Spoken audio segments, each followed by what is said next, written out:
pense qu'il est important, comme de souligner le fait qu'aujourd'hui, quelqu'un qui se trouve à Palo Alto, en Californie, à Brisbane, en Australie, ou à Stuttgart, il peut faire plus pour Courbevoie que la municipalité elle-même, dans le sens où aujourd'hui, on est dans un village planétaire, qu'on le veuille ou non, on est dans un monde avec des pays qui sont interdépendants et des villes qui sont interdépendantes, et aujourd'hui, celui qui crée Twitter, il peut avoir plus d'impact que n'importe quelle ville aujourd'hui.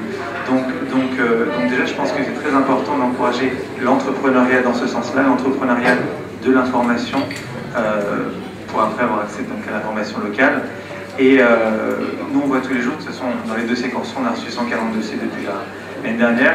On reçoit beaucoup de dossiers liés à ce qu'on appelle l'open data. Alors l'open data, c'est ce qui a été expliqué par Maître Azria. L'open data, c'est la volonté que toutes les données publiques soient publiées. Donc tout simplement, j'ai un document ici de la Maison Blanche qui dit quoi? L'impression d'un document de la Maison Blanche qui a été publié la semaine dernière. C'est Barack Obama, donc le président des États-Unis, qui a publié un décret libérant toutes les informations publiques.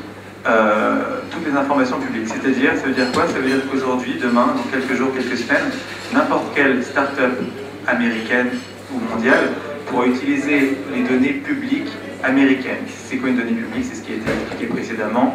C'est l'heure à laquelle arrivent les bus, c'est où est-ce qu'on peut emprunter un Vélib, où est-ce que le Vélib est disponible, où est-ce qu'il est pris, etc., etc. Ça peut paraître simplé comme ça, mais il y a un nombre incroyable d'initiatives qui peuvent être prises par rapport à ça, qui peuvent simplifier la vie des concitoyens, notamment pour les personnes à mobilité réduite. C'est-à-dire que je sors mon téléphone, je vais sur l'application par exemple accès pour les personnes à mobilité réduite, pour le bus, le train, etc. Et comme ça, je n'ai pas à attendre 15 minutes à la station, je pars juste quand le train va arriver ou quand le l'autolib va être disponible, etc., etc. Donc, cette libération des informations, cette open data, c'est quelque chose de très important à prendre en compte. Il y a des gens qui se sont battus pour ça ces dernières années, il y a des mouvements qui se sont battus, et c'est très important, comme le disait Araj, que ces informations publiques, donc qui vous appartiennent, qui m'appartiennent, soient libérées, que des jeunes entrepreneurs, des jeunes entreprises puissent capitaliser sur ces informations, qui peuvent aussi être d'ordre comptable, financier et autres, pour en faire bénéficier le plus grand nombre.